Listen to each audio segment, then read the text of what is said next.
morning. Dito tayo ngayon sa Baywalk, dito sa may by the bay. Ito yung gilid ng CCP. Ito yung tambayan ng mga nagpipishing, yung mga grupo nagbabiking. Buksan mo, aahipin ako. Oldies, may bagets. Yan, pwede kang magbaon dyan. Yung iba dyan nagpipiknik.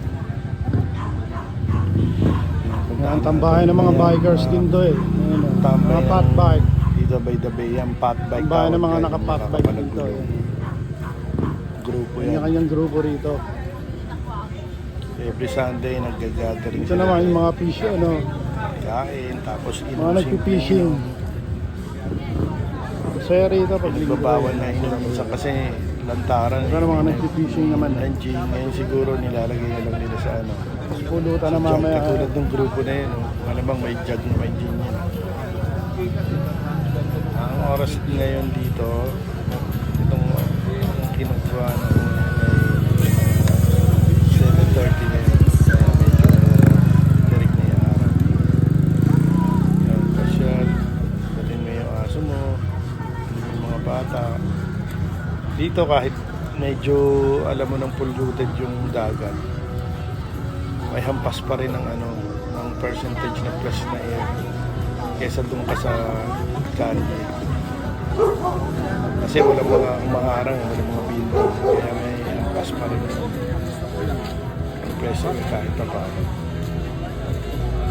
Pag linggo, wala kang magawa, punta ka dito para ma-cool down yung utak mo. And walking, kung hindi ka makapagtakbo, walking ka. Fishing ka dyan. Marami ka makikilala dyan. Yung iba dyan, tuwing Sunday, makipagtsikahan ka lang dyan. Ito yung restaurant dyan. Malakas din yung resto, kaya lang mga 10 pa yata o 9 pa bukas na. Yan, ganda na po. Yan yung Manila Yachting Club.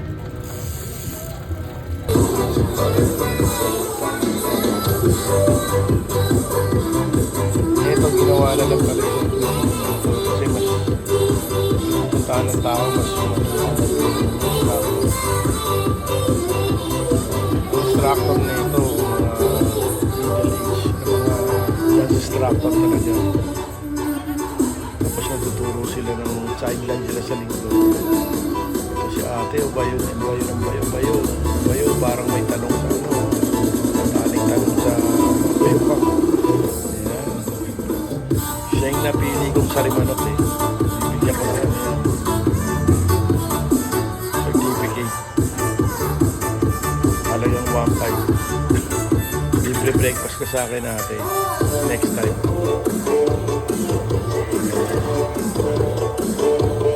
Yung iba mahihain pa eh.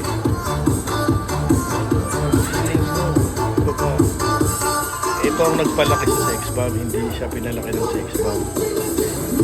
Kasi mas may edad sa sex bomb. Dekis. Walang gab. Walang rayuma si ate. Kumbaga, ang ganda ng ng tornilyo sa mga pagpag. Hindi pa mahihain. Dapat yan kasi talaga hatak na. Nabigay para pawis mo. Tsaka yung cardio mo. Kumana yun. Dapat hindi natin nahihiya. Dapat nakakilala rin. Una ka na mahihiya niya, pero pagkakataan wala naman pakailan sa'yo dyan. Yan po, may bayad dyan. Dito na i-flip. Ano pinakamababa 50 pesos. Kung galante ka, hindi ka ng 200. Nature rich ka, medyo nakakalimutan sa buhay. Mami, ang pa. Tsaka yan, pag nag-i-aero ka, pagkatapos mo nag-i-aero yung utak mo kondisyon. Pag-uwi mo ng bahay, masaya. Wala yung stress mo. Talagang napapagpag lahat. Stress, hindi ka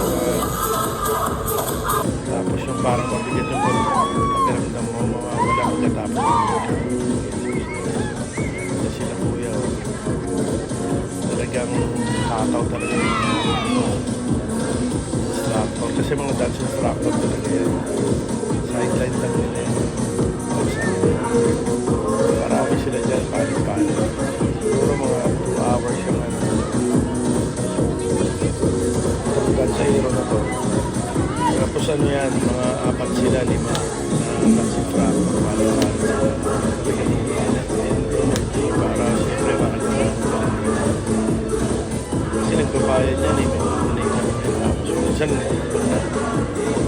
may nagpapaparyenta pa dyan, nakakaluwang na meron sa sasakyan.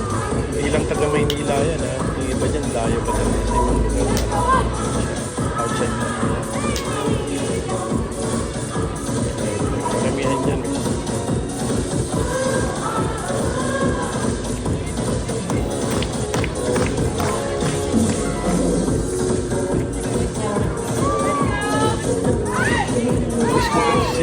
Namiss ko kasi yung bego. Ngayon kasi hindi na pinatatakbo rin yung CCTV mismo eh. Kasi nare-renovate. Sana patakbo na ulit tapos na-renovate yung CCTV mismo. Sarap mag-jogging doon eh, medyo mataas. Masaya lang. Family, dali mo. Aso ka, dali mo din yan. Lalaki, babae, bata, matanda na dyan.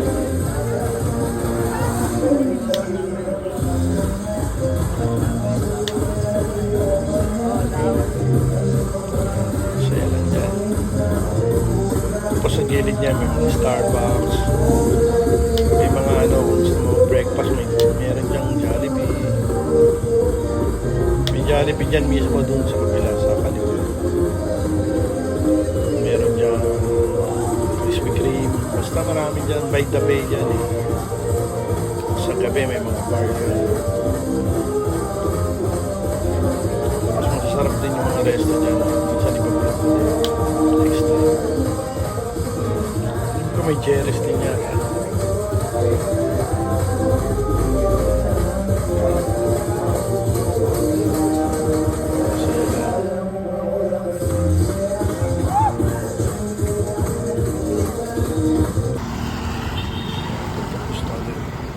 Ako sa ano, nilakad ko hanggang San Andres. Bibili naman ako yung suki ko ng buko. Sarap uminom ng buko pag wala pang laman ng tiyan mo talaga. Dito source ng ano, ng buko. Toxin sa katawan mo. Tapos mag-jogging. Yan, suki ko yan.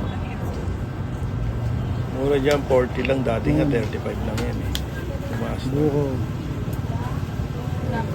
Ako binibili ko yung dun.